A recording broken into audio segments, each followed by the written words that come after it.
മഹാനായ തഴവ ഉസ്താദ് പാടിയല്ലോ, ഭൗതിക വിദ്യ വാഹനം കൊള്ളാമടോ, ആത്മീയ വിദ്യ യാണതിന്റെ പ്രകടോ.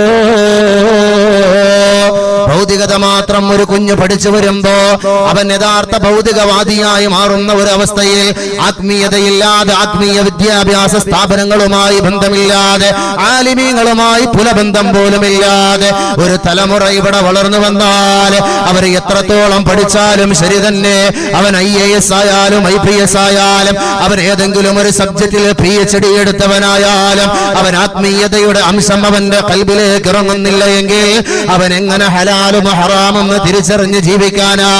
സാധുക്കളുടെ കയ്യിൽ നിന്ന് കൈക്കൂലി വാങ്ങുന്ന പോലീസുകാരനായ പിന്നെന്തിനാ അവന് ഭൗതികത മാത്രം പഠിച്ചു പോയത്? പോലീസായി മാറുമ്പോ കൈക്കൂലി വാങ്ങാൻ പാടില്ല എന്ന തത്വം പഠിക്കണമെങ്കിൽ ആത്മീയത അവന്റെ ഉള്ളിലേക്ക് ഇറക്കാൻ, അവന്റെ ഖൽബിന്റെ ഉള്ളിലേക്ക് ആത്മീയത കുത്തിവെക്കാൻ മാതാപിതാക്കളായ നമുക്ക് കഴിയേണ്ടതുണ്ട്.